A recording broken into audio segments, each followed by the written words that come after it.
brief overview on the Safe and Civil School CHAMP system, which is a classroom management system.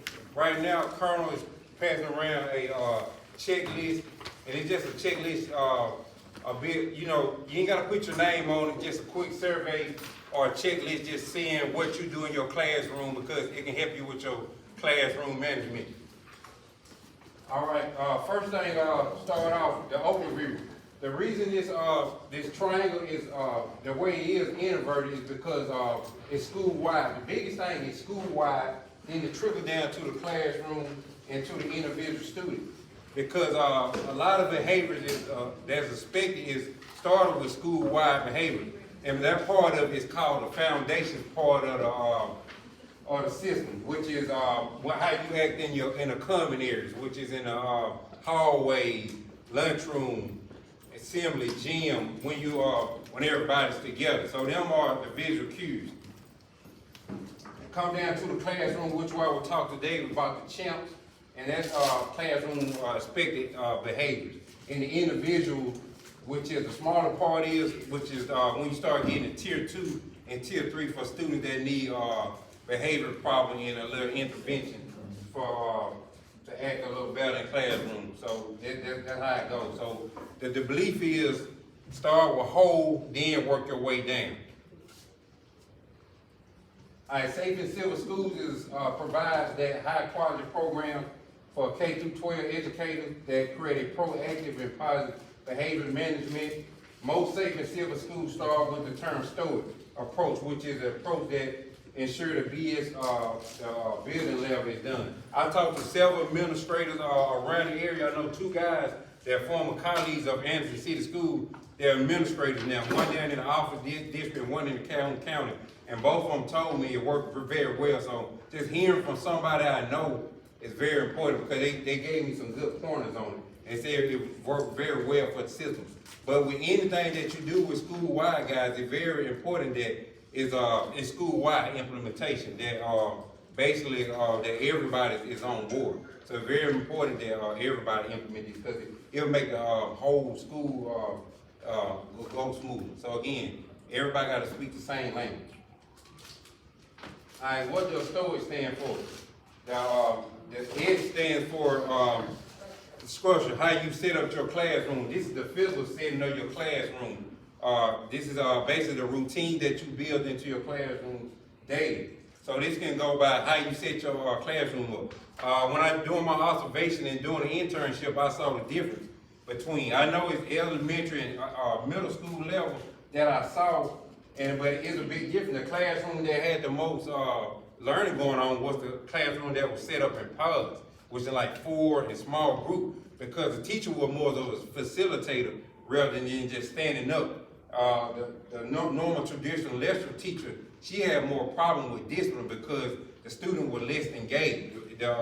So that's how you start off. Basically, there are different levels to it, which is a high structure classroom and a low structure, which is when the students have control of the classroom. And that's when you use different visual cues and signals to bring your classroom back. And I'll talk about that real soon. The T stands for teaching your expectations daily. This might start out beginning of each semester or a week. Like you might take one day out the week and refine those with students. So it started off by beginning of the school year. You start, it's a lesson plan. It's not only like it's some of the stuff that y'all already doing in the classroom, but basically it's a lesson plan. You building this, you teaching this, you modeling, the students walking through it. Like you getting the students to go up, they maybe for example, like the first thing we do in our schools now with Mr. Posey, he got us getting cell phones up every day. So when students come in the classroom, you should teach them how to put their cell phone in the bin, how to sit down. That is your model expectations of your classroom. How to start your classroom and how the classroom should end. The O is observe and supervise.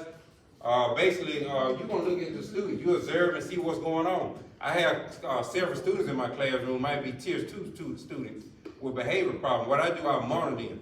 It might be somebody, it's simple. Again, something we're already doing. You monitor a student and seeing what they're doing And you see them, that student might need adjustment. They might need to be with such and such. So it's again just your observation. You're paying attention. What is the root cause of the behavior issue? Because like I said, you don't want to keep putting students in the same setting that they're already in if you know they've misbehaved. Move them to the front.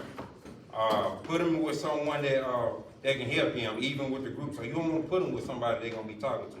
Interact. This is the most important, one of the most important parts of interact positive with the students that I found out. I did this today. I started doing this basically last week. A lot of students instead of telling students what they're doing wrong with it all the time, a lot of times we only talk to the students, or we know the students that misbehaving students. But what about students that make good in class, good grade? Cause like when I was doing my intern at the middle school yesterday, the biggest thing the principal kept on iterating was, the assistant principal was, I don't know your name because you haven't had any trouble. He only knows the students that been in trouble. But what about those students that don't get in trouble? You gotta find time to talk to them. So I got several cues when talking to a guy yesterday, Coach Brazier, which is a former colleague at Anna City School.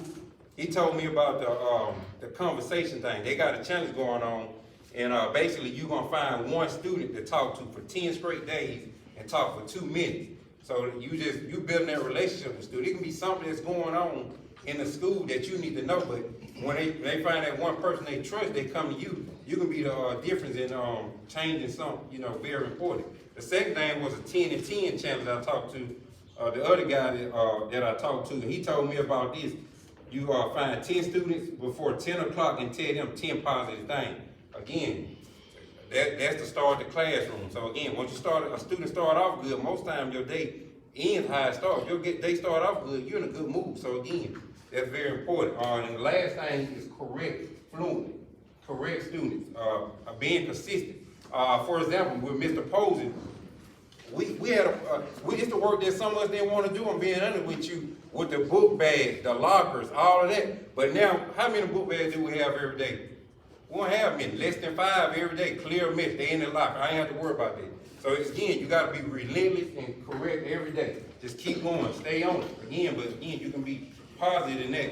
And for severe cases, you can use a timeout for the students. But if you use timeout, or you want to use a station somewhere where the other students can't see, because the most important thing is keeping class going. You don't want to disrupt class when you correct the students. So again, you got to be real brief with your when you correct students and calm in a calm manner. All right, let's move on. All right, as educators, our job is to provide students with effective strategies and tools to best enable them to live a happy and productive life from now in the future. So again, like I said, being relentless without expectation, holding them to strong collective success requires the same mindset to ensure the effect of positive change for all students. All right, what is CHAMP? CHAMP is a proactive classroom management philosophy that focuses on creating a classroom where all students can be successful. The goal of CHAMP is to prevent misbehavior by refining students becoming increasingly respectful, responsible, motivated, and highly engaged in instructional activity. CHAMP is meant to improve appropriate behavior through our proactive, positive behavior support. Again, proactive means taking care of something before it happens. Again, I think a lot of things we wait till students do something wrong, but why not go ahead and get it before it starts? All right, I'm gonna break down CHAMPS real quick. The C stands for conversation. All right, this part that got me interested. I went down to the schools down in Alpha last week, and I was very impressed with that. Like everything they do in the hallways was with CHAMPS, like with foundation. The students know, it was a small cue, the students know to walk to the right. They know to be in a certain line, in a certain area at a certain time. They got different cues. But the C stand for in the classroom is conversation. What level? They're gonna be between 0 and 3. 0 is quiet voice. I mean silence, no one talking. 1 is whisper, 2 is quiet voice, and 3 is presentation. Only time you get to 4, that's pep rallies. When you get all the way up to 4. Help stands for help. That's how the student gonna ask for help. Do they ask a group member? Do they ask the teacher? Or do they ask their peer, like someone besides them? But again, I'm gonna go into that later with the siblings. There are some ways that you ask for help. You don't just raise your hand. you're gonna ask for certain help. You're gonna do different signals, and the teacher gonna look at you and tell you yes or no. So that's the way you're not disrupting class. So again, help. So I'm gonna show you an example of that in 1 second. A stands for the activity that the student would be working on, the bell ring, a note-taking, discussion, or independent work or test. So everything is refined up. Movement. Do the student need to be moving during the activity? Do they need to be in their seat? Do they need to move without permission? And again, the movement, how they come in your classroom and how they leave your classroom. Again, that's arrival and dismissal. Participation. How do you know the students are actively engaged? Do they need to talk back verbal to you? Or do they need to be writing, taking notes, or reading? So again, there are different things the student should know if they're engaged. So if a student just sitting there, it might not be engaged. That's depending if you're talking. So it depends on the activity. Success. If you follow all of these ahead of you, what does success look like? Success will be, there will be no behavioral problems in the student, or none to a minimum of behavioral problems, and the student will be on task and they will get what you get the objective. They should meet the objective. CHAMP's expectation is a clear and consistent behavior expected for all regular scheduled instruction activities, such as small group instruction and independent work. Again, everything you do, every part of it, the student should know what they're doing. The voice level, how they raise their hand. Everything you do is built into your lesson plan. Attention system. This is one I saw right here. It's a little corny, I know, for high school, but what I learned for the high school was we use the cue like, may I get your attention? Everybody hands up right here, and it may be 3, 2, 1, they count down. That's very important at the symbol. I know we had a problem with that a couple of years ago, and cause we had the symbol. We kept on, if y'all here about 3 or 4 years, that wasn't the biggest thing when Mr. Gregory came in, trying to get the student edited, outside people coming in. And I think we don't got better at that. But again, it's a fine system. That's part of foundations when the students know what to do. You use any kind of system in your classroom. But I know they say, we can say dogs on 3. Coach White do it all the time with football. We got somebody coming up and talk to the boy. Coach White get the boy back just like this. Dogs on 3. He say 3, 2, 1. They say dog. And everybody knows it. Be quiet. If you talking, your leader's gonna look at you like something wrong with you. Because it's going to be a 1 or 2%. It's going to be 1 or 2 guys that's always tried. But again, 98% is going to always do it. And you're going to find the one that's not on the test with that system. All right, here's what I saw. See, 1 for pencil, 2 for tissue, 3 water, trash. So they just throw their hands up and you already know what they want. And you just point at them. You say yes or no. Sometimes you say no. They want to come in. You can reject their comment or you can accept it if you're gonna let them come in. See, these are the hand signals that you use. And here's one of the pictures that I took right here. Right here, you see this voice level. They're in a quiet voice. They're working with a group. They're working in pairs. They stand in place. So it can be even 2.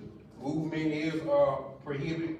The student is listening with their eyes and ears and respectful discussion. So again, talking. So you hear the students talking that's not on task. You can bring them back with that. And I'll go to another one right here. This is another chart right here. This very right here. See this warm-up right here? It's telling for everything they do in the warm-up, it's telling what level they was from. Teaching instruction, 0. So again, when I'm talking, that means what you're not talking. Same thing we already do, but it's already on board. Group activity, level 1. They talking to the people next beside them. Independent work, no talking. Same thing we do test or quiz, there's no talking. Raise your hand, only with permission, and all that, so on. Everything is detailed, already laid out for the student. Again, how about another example of CHAMPS right here? Another way you can broadcast your CHAMPS, right? You got it color coded. It still got the same thing. You can put a bubble right beside it, a pen, depending on what activity you're working on. And fire drill. This is very important, guys. For fire drill, tornado drills, and intruder drills. CHAMP, again, conversation level. When we're doing drills, hey, we don't want the student routing. We're trying to get to a safe place, quick as possible. 0 voice. Help. No help unless it's emergency. Some tornado drill, you're down against the wall. You know that. Whole group, everybody moving together. M stands for movement, safe movement, single file line participation, successful survival. If you do all this, you will be successful. See that? Right. Same thing. The only difference with intruder drill, what you're doing, staying in one place and you're standing, and you're being quiet. The other places, and truly, you know I'm trying to be quiet and stay in your classroom, but again, it just breaks it down right here. So still, it's followed for all codes throughout the classroom. And the last thing is the checklist that I gave you. You can use this to give a honest self-assessment on yourself and see what you're doing. Anybody got any questions on any question part of it?